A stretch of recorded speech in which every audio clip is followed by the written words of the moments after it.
a lot of times people try to overplan what they want, and they overthink what they want, and they think it hinders them. Hey, I want to be a movie director. So then they won't do, like, they want to be a film director. Hey, and then they won't do a wedding video because it doesn't map to their film directing. Yes. Meanwhile, that's the thing that, like, would help fund their film, or at least give them more reps in the field. I think too many people, once they say, okay, I want to do this, they don't pivot. I didn't want to start out I hated documentaries as a kid. Now I love them and I'm obsessed with them. I hated them as a kid. I didn't want to be a documentary filmmaker. I didn't want to follow a man around. Like, that wasn't my goal in life. But the ability to pivot and take opportunity, I think, is now, like, we're going to be able to make Hollywood films in 10 years. Like, Gary and us are planning on taking over Hollywood.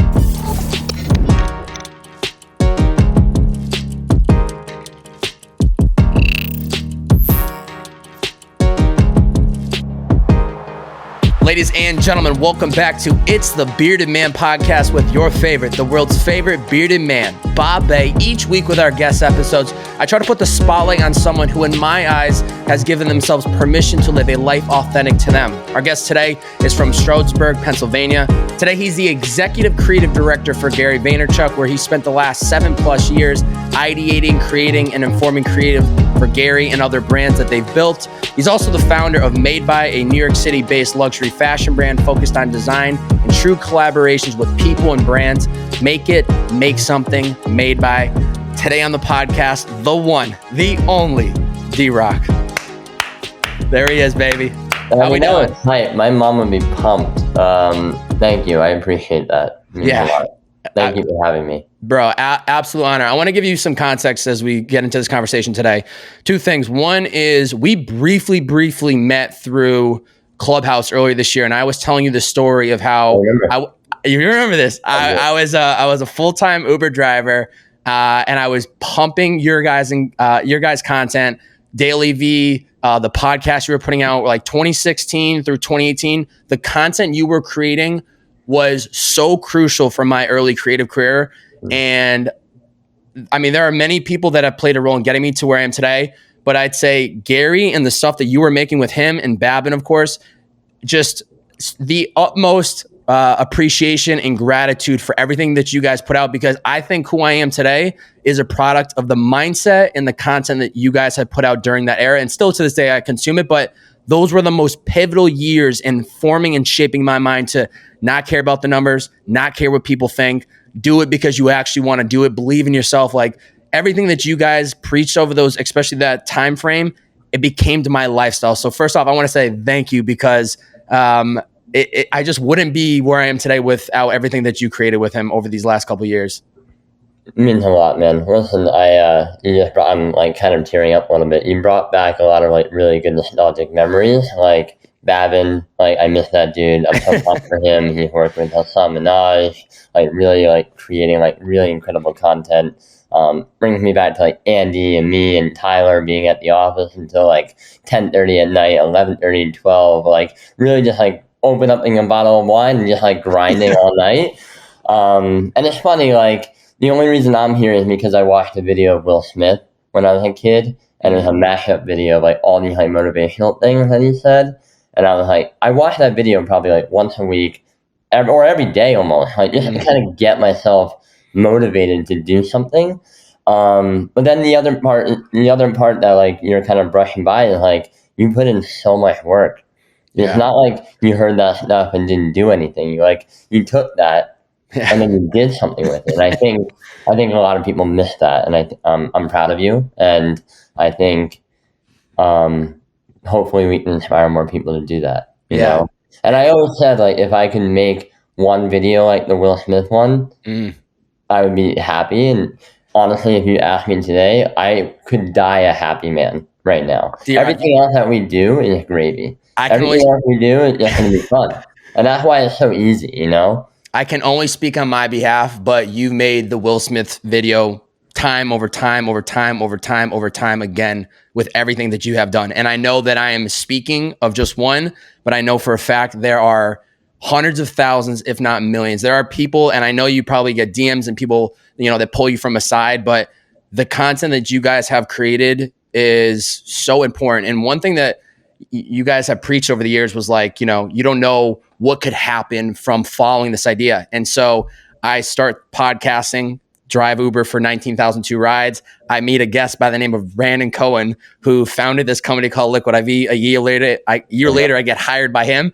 And then it's not until you connect the dots back and you're just like, how did this happen? So it's so much truth to what you guys preach.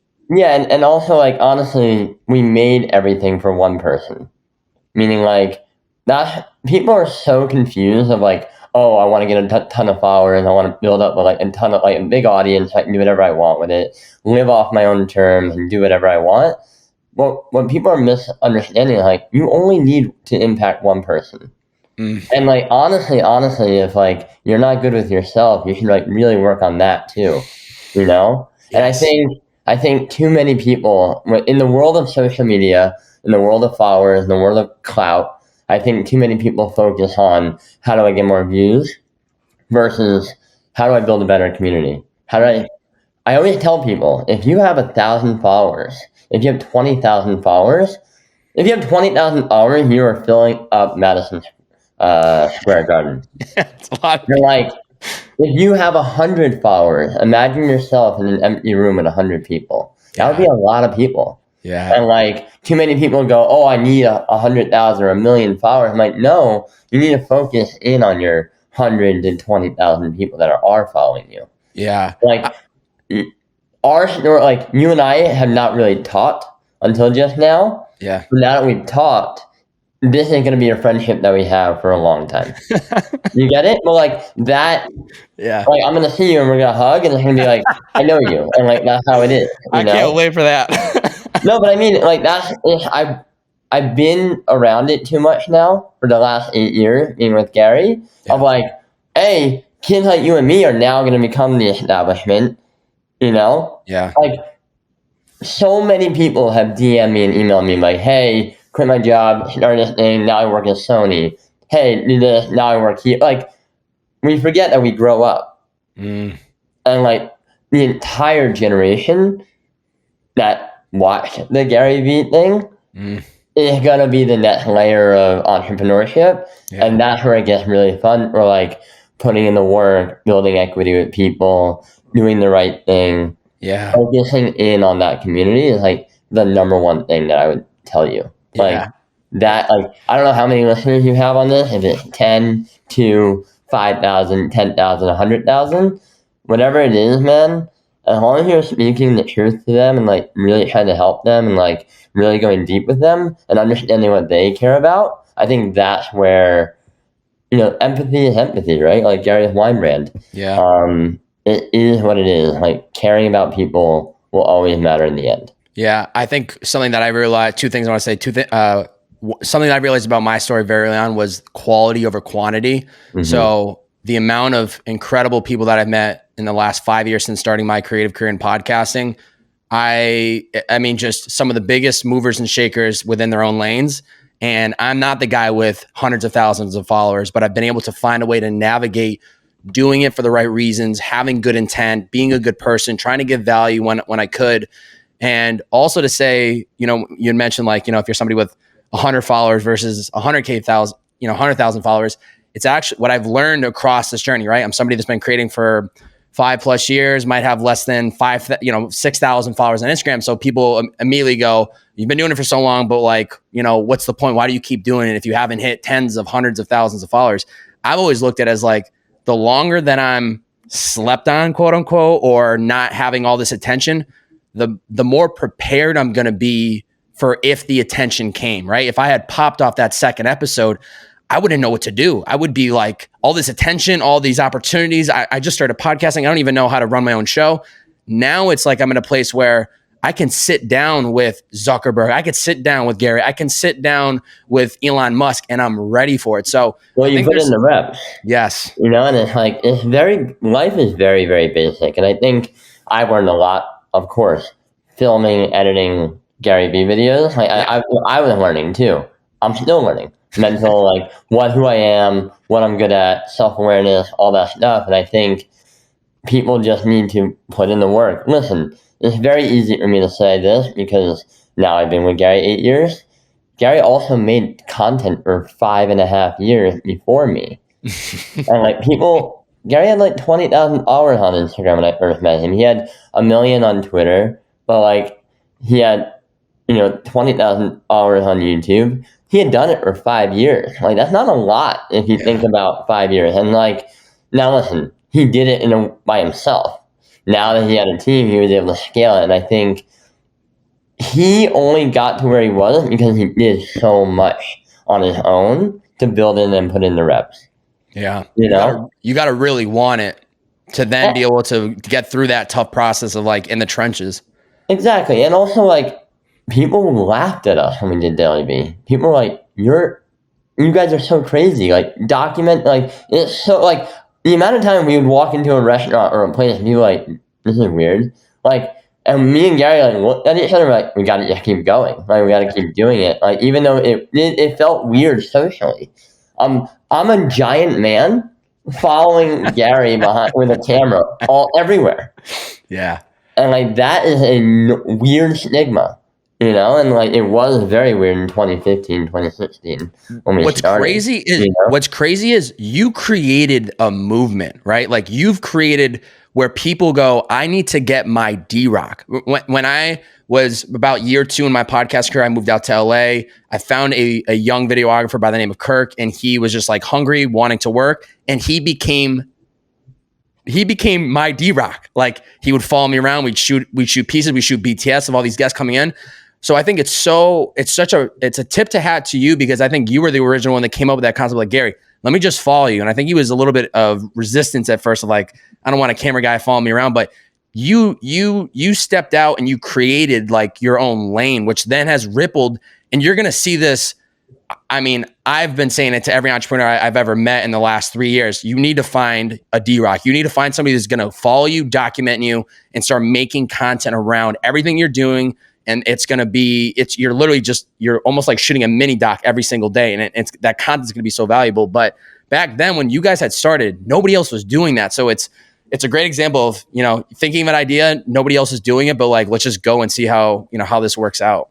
Yeah. And honestly, Bobby, your connection feels a little soft. Like I can't see your face anymore. As long as you can hear me, you're going to be good. It happens sometimes. Got it. You're like breaking. Unfortunately, you're not going to see this beautiful bearded face, but what's happening? As long as you can hear me, we're good. And the export, it'll look and sound fantastic. But thank you for letting me know.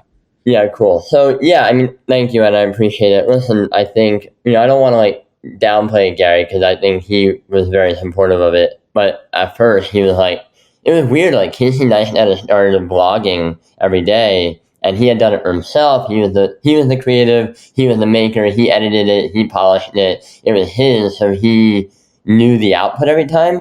Gary watched the first 10 Daily V's just to make sure I knew that, like, hey, this is a client meeting, or hey, you can't talk about this in Daily V. We can't show this. Like, we filmed everything. Like, I even filmed people getting fired in the beginning. Like, it was like, wow. It was everything.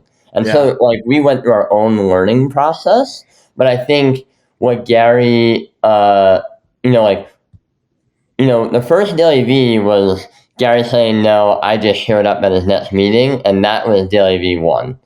Like, It was just like purely me saying I need to do this. He loved it, and then we ended up doing it full time, obviously. What we didn't realize was the power of Daily V was not only for this mini doc and documenting this entrepreneur's life, but also was the vehicle for the hundreds of clips that we produce a day for Gary on the social platforms, right? And I think, like the movement of having a D-Rock and all that, it's so weird. I don't like talking about myself in that way. I like more just talking about like values and stuff, but I appreciate the compliments, and it means a lot to me, and thank you. Gotta give credit where credit is due. One thing I definitely want to highlight, because I know most of this conversation is going to be about kind of just where you're at today and looking back on just a lot of lessons, but the chapter before you started working with Gary V was really important. There was like this 4-year period, which I think you've called your dirt phase, where you worked grave shift at Amazon warehouse. You totaled your car. You moved to the big city with $2,000 to your name. You're making money through Craigslist. You worked at Best Buy. You made restaurant videos for $20. You worked at a party company that did inflatables on the weekends. That is your dirt phase. There's a 4-year period. What is the mindset? What are you telling yourself every single day when nobody's looking at you in the sense of a creator? You're not working with Gary V yet. You don't even know who Gary V is just yet, probably. But what is your mindset? What are you telling yourself every single day when it's really early on in your career and you know that this is what you want to do? Yeah, it's funny. It's all back to that Will Smith video. He had a few lines like, "Hey, if I got on the treadmill, I'm gonna die, or you're gonna get off. Like, I'm gonna die on this treadmill." And I think then there's like another quote in there of like, "Hey, my parents told me I had to build this wall, and they didn't. They just told me that I had to lay the brick as perfectly as I can lay it, and then do that over and over and over again until you have a wall." And I think those values, and my parents were always like, "Hey," like I was homeschooled. I grew up very religious. My parents had a great moral compass. They taught me words like accountability, courage, determination. These are things that I grew up with. And I think that foundation was definitely a part of my success, but also like came from nothing, had a birth defect, had 13 surgeries. Every time I had a surgery, I thought I was going to die. Some perspective on life. I think all of that stuff helped me. And then number two, it's like I really wanted it. Like I really think that I always thought I could be Steven Spielberg and invent a new like E.T. or Star Wars or Disney, like Walt Disney characters and stuff. And it's so funny. There were many moments in my life where in my career with Gary, I was like, I think I want to go off and do my own thing. And that thing would be just like, let me go make characters and movies and tell stories. And it was funny. We had met this one kid, Charlie Ebersol, who, incredible guy. Anytime we met with him, his energy was always light and happy.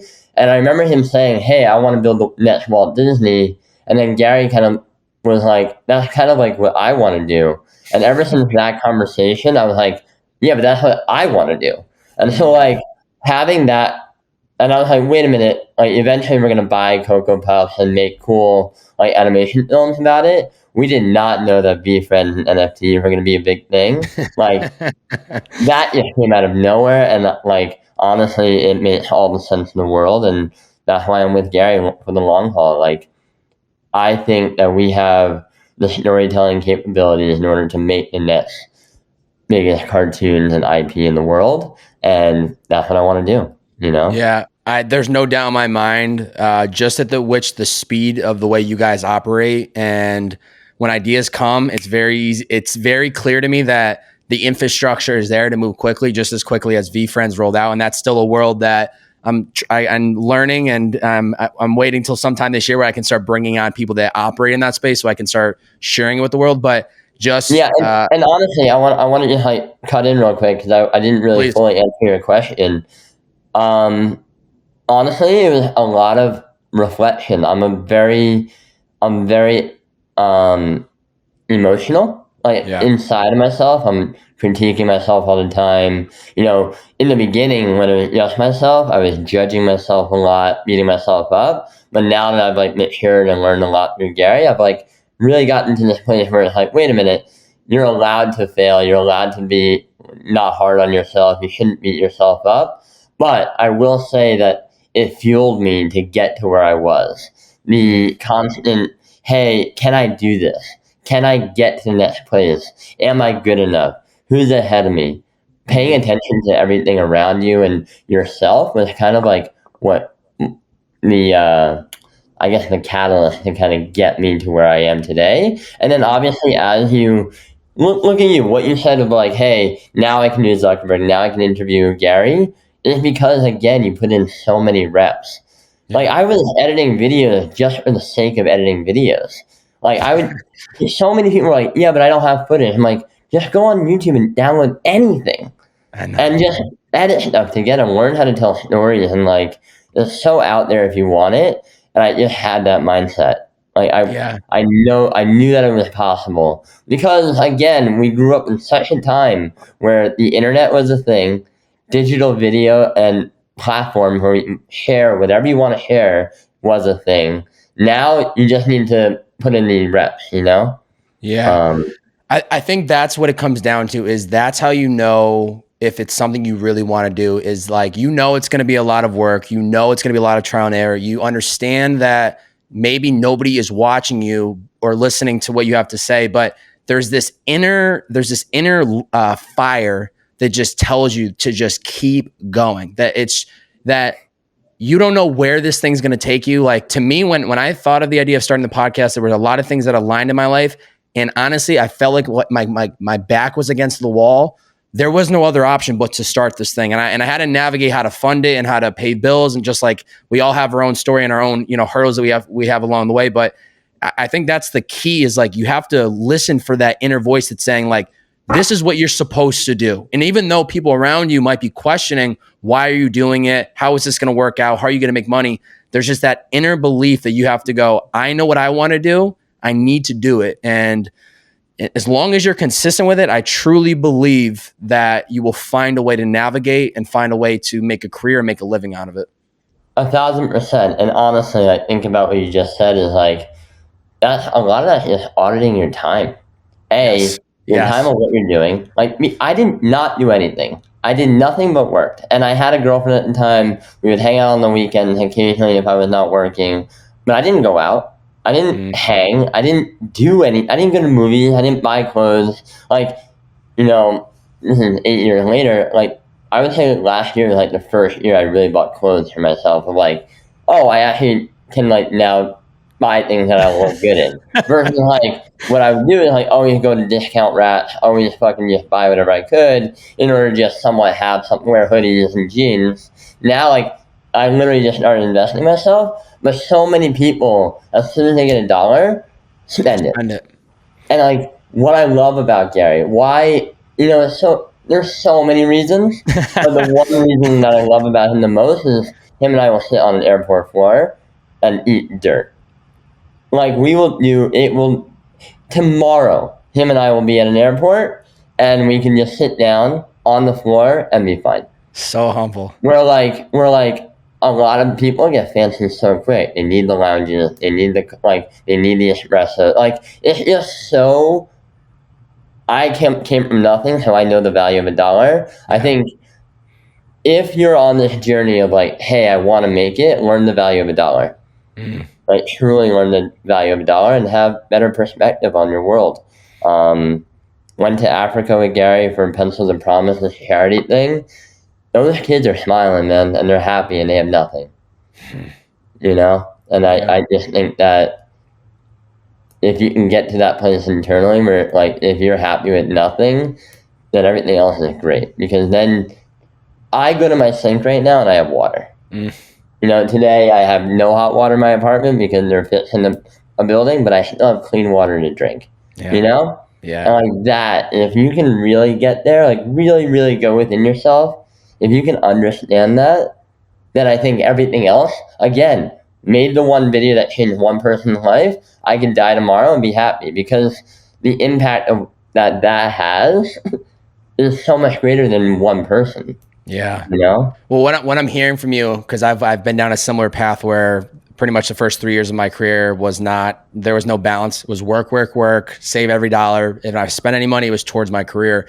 I'd be willing to bet that during that 3-year period for you, while you're building your career, it is a lot of stillness in the sense of you have a lot of reflection time and you start asking yourself the deeper questions and you start realizing like, what is this all worth? How do I want to impact the world? How, even though I don't have a lot of money in my pocket, I should be grateful that I can afford this meal. I should be now, even now having that perspective, I'm grateful that I have water. I'm grateful that I have a roof. Like all these things, when I hear people talk about it, it's really just the product of them having some stillness by themselves and not being, around people and being able to reflect in that headspace of, at the end of the day, what really matters. And when you can grab onto the gratitude of that, I think it just allows you to operate and move in a different space, so that when you guys are sitting on the floor of an airport, you're fine, because it's actually bringing you back to the roots, and it's regrounding you. And like, hey, if we've got nothing, we'll figure it out. But if we have, if we've got everything coming our way, we're also going to figure it out. It's both sides of the coin. 100%. And like, I think life is made up of those moments, right? Like, yeah, that's just part of it. And I think too many people think life should be one way versus like literally just taking it as it comes and adjusting as it comes. So many people want to plan out your life, right? They're like, oh, at 30, I need to be married. At 35, I need to have a kid. At 40, I need to be able to like be 15 years closer to retirement. Like, it's just so, they think of life as linear, and I don't think of life as linear. It's very like up, down, around, Inception, right? Yes, like, it's just so many, I don't know. What you said was exactly right, and I believe in that. I think I'm guilty of it too, where we create these narratives in our mind that we have to find the girlfriend, we need to have the job that pays us X, we need to have the house by X age, and then we start comparing ourselves to where other people are within their own career. But when you get really internal and you just realize, where was I yesterday? Where was I a week ago? Where am I trying to go? At least having an understanding of what that vision looks like in the grand picture is important. But I personally don't like putting timelines to certain things where I can't control certain opportunities. I can't control when I'm going to meet the right person. I can't control when X person is going to give me the opportunity I've been hounding them for. So I think it's just about getting clear on where you're trying to go, and then trying to just flow with the world and not force things, because as soon as you start forcing things, it just doesn't feel right. And, then sometimes it just doesn't play out the way you wish it would. But I think there's like this balance of like being honest and self-aware enough to know what do you really want, but then also just trying your best to enjoy that process, to trust the process, that when the time is right, when it's meant to be, it will all come. And up until that point, you might as well just enjoy the ride, because the last thing you want to do is stress. And then 5 years later, you finally get there and you're like, well, I just spent the last 5 years stressing about how I was going to get here. And now I got here, and I'm like, I'm happy, but I'm also just mad that I just spent 5 years just, nervous and angry that I wasn't ever going to make it here. Yeah. And honestly, like, the big thing that got to me of what you were saying was, a lot of times people try to overplan what they want, and they overthink what they want, and they think it hinders them. Hey, I want to be a movie director. So then they won't do, like, they want to be a film director. Hey, and then they won't do a wedding video because it doesn't map to their film directing. Yes. Meanwhile, that's the thing that like would help fund their film, or at least give them more reps in the field. I think too many people, once they say, okay, I want to do this, they don't pivot. I didn't want to start out I hated documentaries as a kid. Now I love them and I'm obsessed with them. I hated them as a kid. I didn't want to be a documentary filmmaker. I didn't want to follow a man around. Like, that wasn't my goal in life. But the ability to pivot and take opportunity, I think, is now, like, we're going to be able to make Hollywood films in 10 years. Like, Gary and us are planning on taking over Hollywood. Like, it's just, life is so not binary. Yeah. In terms of, like, every decision being like, if I do this, this won't happen. Yeah. Now, life is binary of like, you have to make a decision, but life is so not binary in the fluidity of it, if that makes any sense. Yeah. I think we love to create the narratives of like, if I choose to do this, then this is going to happen. Instead, it's like, I love the brick comment you said earlier about Will Smith, because I just read his book, and it's the opening page, he tells that story, and I was like, I think I just summarized what this book is going to be about in that first 3 to 5 pages. But when he talks about the one, stacking that one brick, I look at it similarly, like every day, just what is the one brick of that day? And instead of, calculating, well, how is this wedding project film gonna get me to the film, to shooting my Hollywood, big picture, it's just like, what am I faced with today? Right. Like, I woke up today knowing you're on my podcast list. You're somebody I've always been honored and would love to chat with. Today's the day. That's all I care about. This is the win. This is the peak of my day. I'm going to honor it. I'm going to appreciate it. And then I'll worry about the next guest tomorrow and the day after that. Quick break from today's episode, and then we'll get right back to it. Today's episode is brought to you by none other than the greatest matcha company brand in the world, Tenzo Tea. Now, if you're watching, I got this right here in my hand visually. If you can't, unfortunately, you can't see this beautiful canister with the Tenzo matcha logo, and it's where I pour my matcha into to then scoop out every single morning. 2021, this was one of the biggest shifts in my life. Sustained energy throughout the day. Okay. As somebody that loves coffee and still do to this day, I went from 2020 being a 100% coffee drinker to literally, I kid you not, 2021, I became 80% matcha, 20% coffee. Let me say that one more time. 80% matcha, 20% coffee. A huge dramatic shift in my life. I'm not just saying this. I'm telling you the most authentic truth. What I love about matcha is that sustained energy aspect and not this high peak of a high and a low immediate crash. I mix my matcha with almond milk every single day. I make a little latte and it tastes fantastic, okay?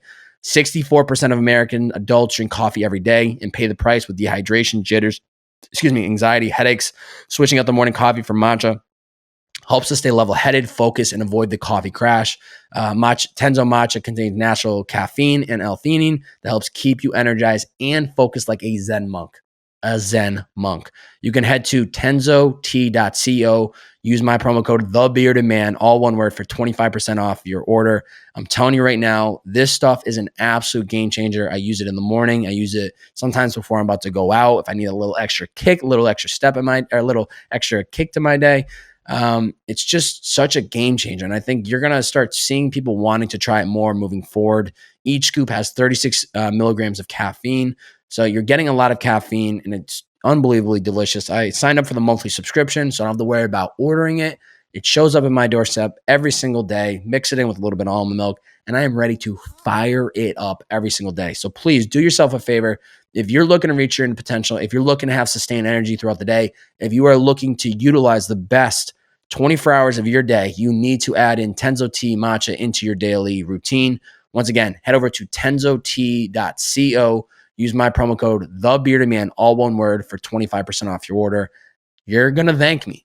But the only way to figure that out is by trying it. tenzot.co, TheBeardedMan, 25% off. Go check it out. Now, let's get back to today's episode.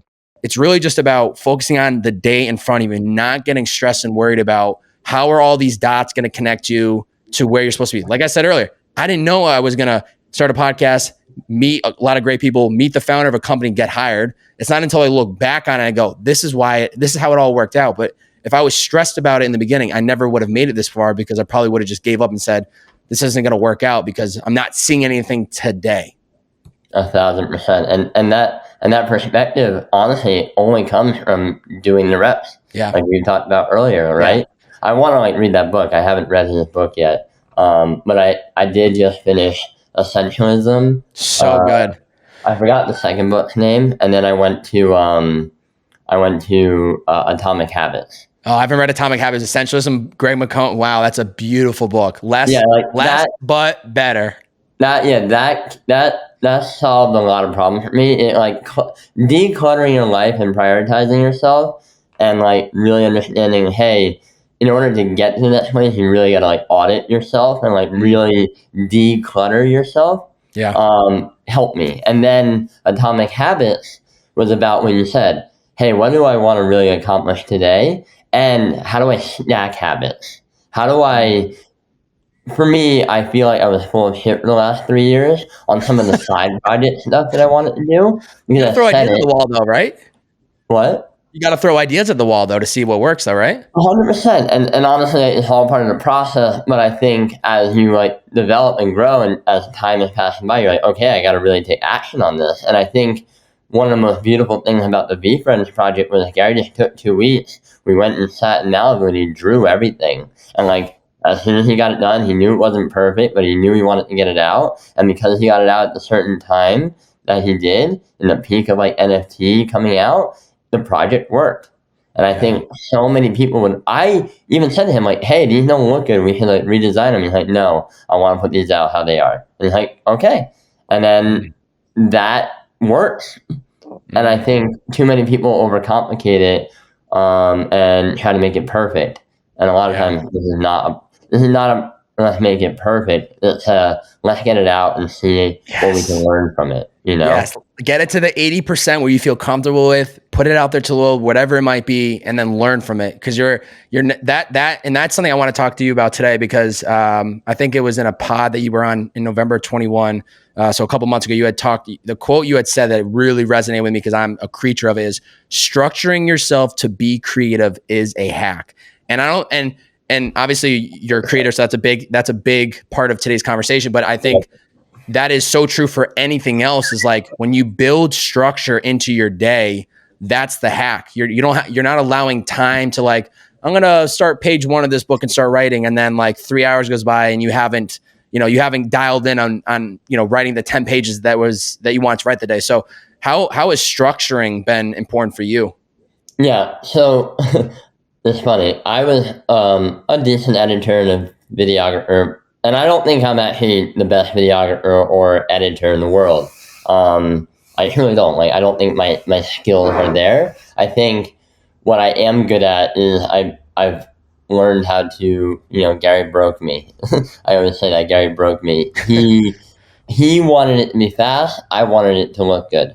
And I think in that balance, I would always spend a little bit more time on the creative, and he would always be like, you need to go a little bit faster. And I think that in that contradiction of where we were able to get Gary's brand to do the dope shit like the Daily V's and put out epic short films and stuff, but also we put out 150 to 200 pieces of content a day.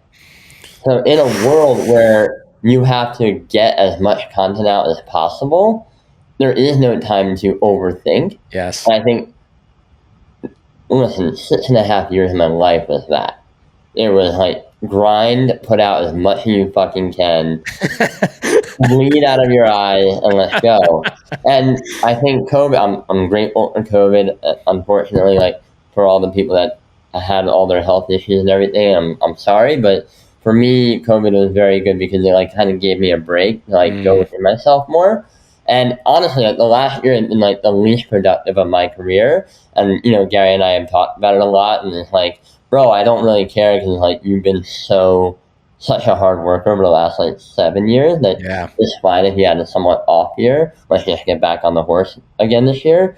But creative structure, I think you need to just force yourself to get something out. When, back in the day when I would be filming and editing Gary videos, I kept hearing, you gotta post in the videos, right? When he's telling all of you guys, you gotta post, you gotta make content.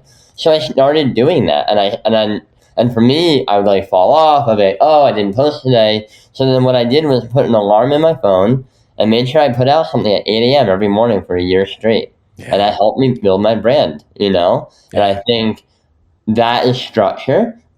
I also think that the time constraints that Gary put me under was structure. In the beginning, Ask Gary V took me 3 days to edit. And then in the heat of it, when we were doing Ask Gary V, it was a 45-minute edit. Wow. Right? And so that just comes off. When you go to the gym and you're lifting 20 pounds for the first time, it's heavy. Yeah. But then if you go every day for the next 3 months, 50 pounds becomes better. Yeah. Right? And then 20 pounds is light. Well, that's because you put in the reps, And I think, again, Atomic Habits, stacking these mini little tasks. My goal was I had to film an episode of Daily V and then the next day get it out. And I would edit until 4 a.m. and get it out. Right? And that to me was my structure. Yeah. Right? And then over time it changes and it develops, but I think putting yourself under time constraints really matters. Well, going along with. I'm sorry. Go, please. Being the creative thing also is I got in tune with myself. After we went through the heat of hey, you need to get out all this content. Then there was a period where I was more doing Instagram clips and stuff. What I really learned about myself was on some days where I wasn't feeling creative, there was no way of forcing that shit. I had to just put it aside, go do email, and go do all the logistical things that I had to do also in my professional career. But on the days I felt creative, I just went all in. Yes. Does that make sense? So getting in tune with who you are, I think especially like now, if I was like as a creative, like starting up, I'd be like, bro, on the days you're not feeling it, go for a walk, go work out, go do something else, and then come back and you'll be like refreshed. I think so many people who don't have Gary constantly being like, hey, get this out faster, I think that's a good formula for you, you know? It's good to switch up things when you're feeling burnt out or you're not feeling the inspiration, and doing those things will allow you to then get re-inspired. But I want to go off of what you were saying though, like, building structure allows you to show up. And I know before you were mentioning like kind of last year, maybe like taking on too many projects that, maybe weren't the best alignment for you. I'm kind of curious where you're at right now. Like, are there any rules or boundaries that you're starting to build, not only in your career life, but like in your personal life? And like, how do you make sure that the things that matter most to you are getting the time and attention that it needs in a world that wants to pull you in every, direction? I appreciate, there's nothing more than I appreciate, D-Rock, than people's time. So knowing that I got you for 60 minutes of your time today is an honor, because this is pulling you from something else. So how do you make sure that the things that matter most to you, you're actually putting the time towards it and nothing else is getting in the way? Great question. I love this question. And I appreciate that. Again, I'm humbled. And honestly, I love talking to people. So like this hour is fun and special. And I know we've been jamming for a minute, so it's good to finally make this happen. Yeah, baby. So thank you.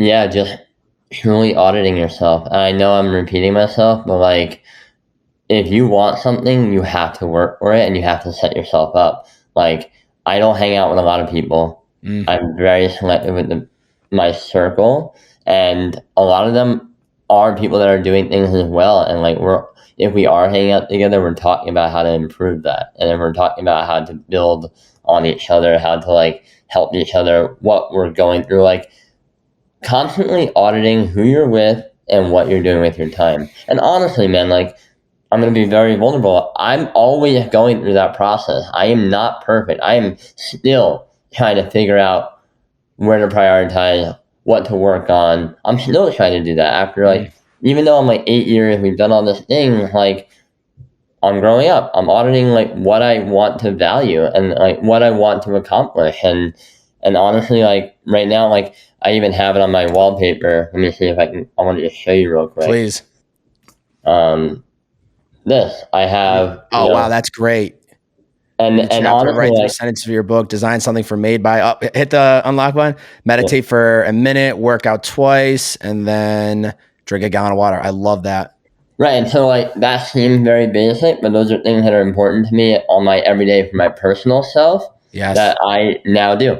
And my life is a lot better because of it. And I think if you can take small steps like this, or making to-do lists, or doing like just putting time in your calendar to like think, or putting in your calendar to make, putting time in your calendar to, then you start realizing, wait a minute, instead of watching the hour Netflix show, or while you're watching the Netflix show, design something or work on something that you like, you gotta like just really think about what you're doing with your time.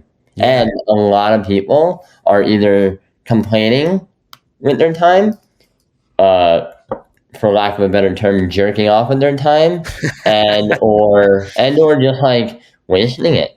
Yeah. You know? Well, and like, I'm sorry, I put out this like post the other day. I kind of like summarized my top IG posts in like one post, but the one that I really loved was, if you had $86,400 in your bank account and someone stole $10 from you, would you be upset and throw the remaining $86,390 away?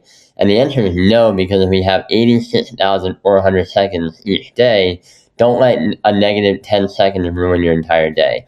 You run this shit, pay attention. Right? Like that to me is, that's life. And I didn't write this. It was out there somewhere, but that to me is it. Like, we only have one life. If you're not maximizing, we're all going to have bad days. I have bad days all the time. I have bad moments all the time. But then you just got to pick yourself back up and you got to go back to your path and like really work on it, you know? Yeah. I do have to say, D-Rock, you do a phenomenal job with your Instagram, in the sense of even though, like you said, that you didn't write that or create it, but you curate it and you create a page that does an incredible job of like showing who you are. I love how you'll post like the picture of like the Vayner Media office and like this post is for you for people to connect.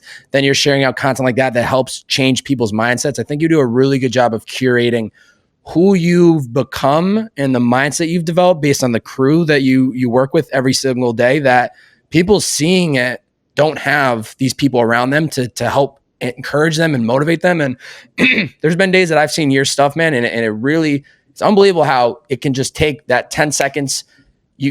10 seconds can ruin somebody's day, or 10 seconds of reading somebody's post on Instagram can completely redirect them and give them the reminder that they needed. So I think you do a phenomenal job. And I saw that post, I think it was 2 days ago, and I put my favorite was number 2 was Gary said, stop giving a fuck what people think. It's funny, bro. That's like Gary's most viral photo on Instagram. So good. And honestly, like it's so funny, man. I actually got it framed over here, the cardboard. Oh, you do? COVID. That actual from that. Yeah, I have it. Here, hold on one second. Yes, please grab it. Oh, that is phenomenal. Oh, that's legendary.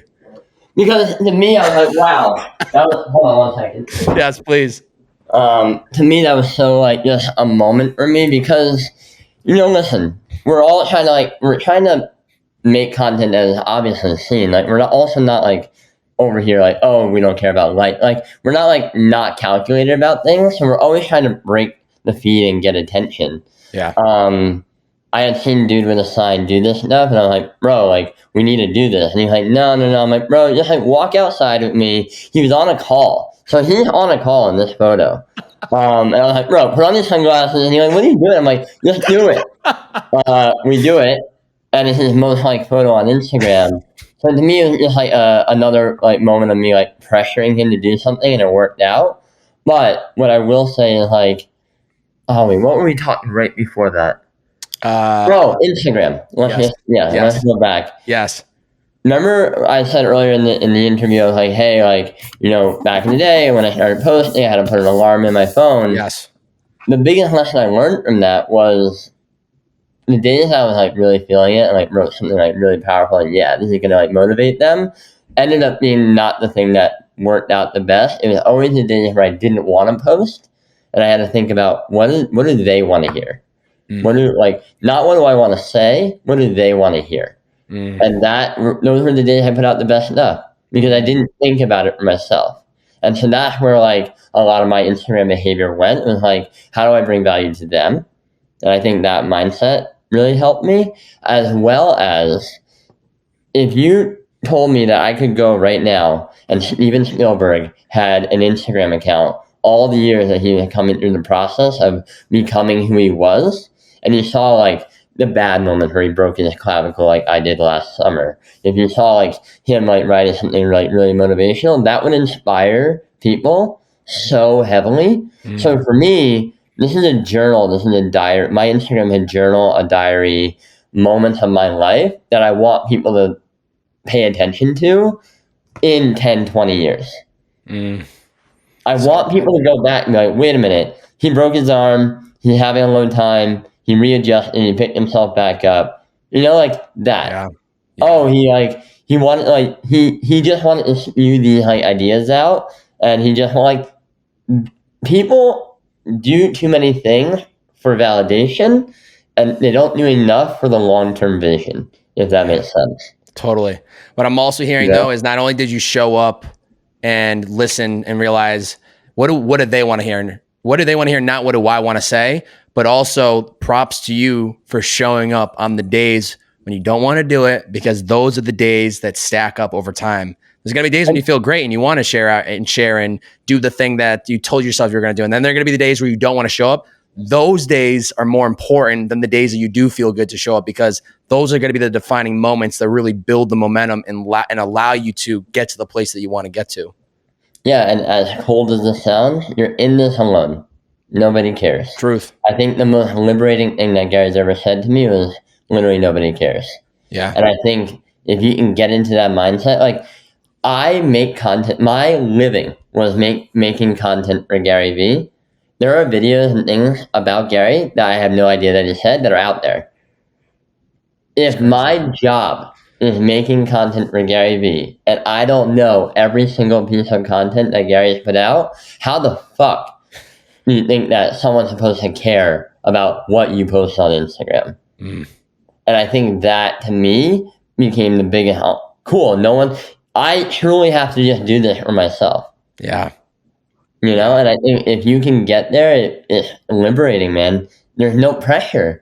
You're only doing it for you then. And like, whether that be your shyness when you're talking in public, whether that be your you're working on, you're dribbling. You hear it every time in every successful story. LeBron James and Michael Jordan dribbling and shooting free shots. Yeah. Like Jeff Bezos working like late night. Like, you hear it all the time, and they're doing it for themselves. I think what people end up doing is they want the validation, and that's where you get caught. You're in it alone, but remind yourself that the greatest decision you can make is to become your biggest hype man or your biggest hype woman.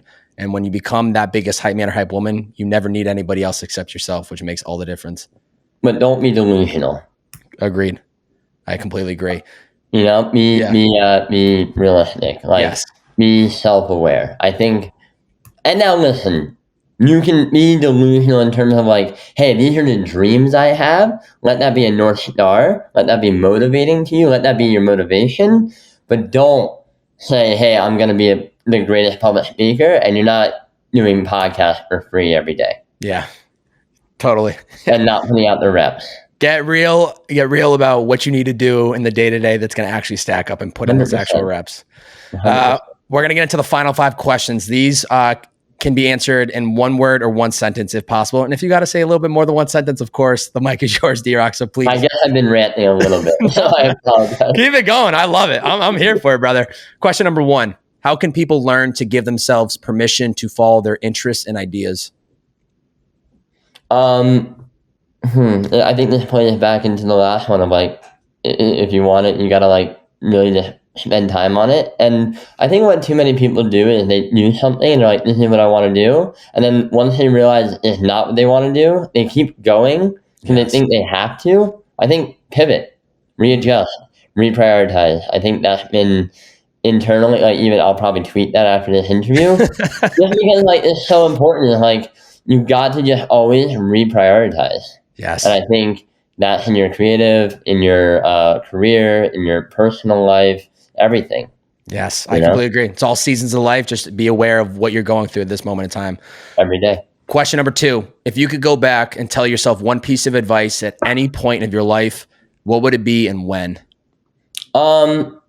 Focus on your health more, like physical fitness. Like, I went so deep into the work part, I completely ignored my body. And I think that was like not a good idea. And then sleep a little bit more. So important. And I would challenge and say, not only when we prioritize the physical health, I think it also goes hand in hand with mental health along it. So I think, yeah, every day I work out, I'm like, yeah, I feel a lot better. Yeah. Like, it's just so common sense. You know, my buddy Buster, I think 2 years ago started, I saw him last night. 2 years ago, he started working out every day. And he started a thing called no days offies, or no day offsies or something like that. And that's it. Just literally do something physical every single day. And a lot of times that'll help clear your mental health, and it'll help you, you know? So important. So important. Question number 3. This might be the same answer, but also very, we'll see if it's different. What's an area of your life you need to put more effort into? Now it's going to be work again, career. I think, again, 2021 was like very good for me physically, emotionally, in my personal life. Really figured out what I want to do with my life. Now it's back to work, you know? I love that. Back to the dirt. I'm like really excited to edit Instagram clips and try to figure out TikTok and YouTube Shorts. Like, those are my objectives. Let's go, baby. We're here for it. I'm here for that content, baby. Question number 4. What's the first step anyone can take to reaching their inner potential? Understanding that their inner potential is will only happen if they do something about it. So good. So true. 5th and final question. somebody wraps up listening to the last 50 minutes of this podcast, what is one challenge you have for the listeners today as they finish wrapping up listening to this? Whatever you do, I want to break it up into two categories. One, if you're a content creator, and then two, just normal life. One, content creators, go on Twitter and post 100 times in one day and see what you come up with creatively to get to that 100. I think, the first 20 is usually hard when I've done this exercise with other people. The first 20 is easy. I have like 5 quotes I want to share. I have these images I want to share. I have these links. I'm going to repost something from Gary V. It's great. Then it comes to the last 80, and I think that's where people understand that, wait a minute, there's so many different ways to think about content. Let me take a photo of this plate of tomatoes that I just ate for lunch. Let me share another 5 articles about these things. Let me go and engage with 10 other people, retweet their stuff, add my thoughts on top of it. It gets you out of your creative funk. I think me having a Twitter for the last 6 or 7 years now is the tool, the spark to help me come up with new ideas for creation. And it also help building your community. So that as a creative, I know it seems so off, but it's hard to make 100 pieces of content on Instagram because it's just different, Yeah. Twitter, there's no pressure. You can write, I've done tweets where it's I, and then another tweet, love, and then you. I've done that stuff, and that's 3 tweets, right? I think try that exercise just to try to get out of your creative funk. Love. And then in life, stop giving a fuck what other people think. Gary's sign, that's it. I think too many people are too dependent on validation from other people. Be your own champion, and then also be self-accountable to yourself. Yeah, so good. D-Rock, this has been an incredible 52 minutes, man. It's when I before we got into this podcast, before I jumped in with you, I sat here for about 20 minutes and I cut off my phone. I just wanted to get still, and I had to really think and picture about who I was and where I was when I really started listening to you guys. And it feels like a lifetime ago, and it was only 4 or 5 years ago when I first started pumping the content and listening to you guys. But what a difference in who I am, in the way I think, in the way I operate, in the way I move throughout the world. And I know I said it, and I can't say it enough, and I will say it for the rest of my life. But sincerely, the content that you guys put up has just been such a pivotal moment in my life. When I hit the 1 year actually of my podcast, I actually came in and did a podcast with Babin at VaynerMedia, and I've told him many times since that there was a lot of moments along that first year that were adding fuel to the fire, but to be in the office of the content hub that was helping me, that really sparked you just need to keep going. 2 months later, I moved to LA, and the rest is history. And I just want to say that everything that you have done and still continue to do to this day is so much appreciated, and forever grateful for just the energy and the mindset and everything you do. And I hope that someday I can find a way to reciprocate that energy to you, man, because it's hard, bro. It's already been done. I know, but it's already been done, and I appreciate it. Even this conversation, the greatest thing I think about Gary is one of the things I think I have, which is we genuinely love people. And this conversation will remember, and honestly, I will hug you at some point in our life. And that's going to be fun. And I think, that should be a testament to I think what we're trying to get across. I don't know, man. Listen, again, thank you. I'm again, getting. You don't have to say, you don't have to say anything, man. You don't have to say anything. I just have to make sure that you know this. Yeah, I'm getting pretty emotional right now, but I also want to give you kudos too. You've done it. You're doing it. And this is now just a timing thing. Keep grinding, keep putting your head down, keep going, 5 years later, still in the dirt, my friend. I'm still very much in the dirt. Ladies and gentlemen, if you enjoyed today's podcast, please screenshot this episode, post on your IG story, tag D-Rock at D-Rock on IG, tag me at Bobbbaaaay, BL, 3Bs, 4As, and Y. Share out the podcast in your IG story. Let us know what was the biggest takeaway, what was the learning. Post it everywhere. Tell us what did you learn and know, or what was the change in perspective. In the description below, also linked up, is his Twitter at DavidRockNYC, and also you can find on Instagram at MadeBy. Is his clothing brand where they're making stuff. Anywhere else I should send the audience after listening to this episode? No, man. Thank you so much for having me. And I'm humbled and blessed to be here. Thank you. Oh, it's an honor, man. Fellow bearded brother. Ladies and gentlemen, it's the Bearded Man Podcast. See ya. Love it.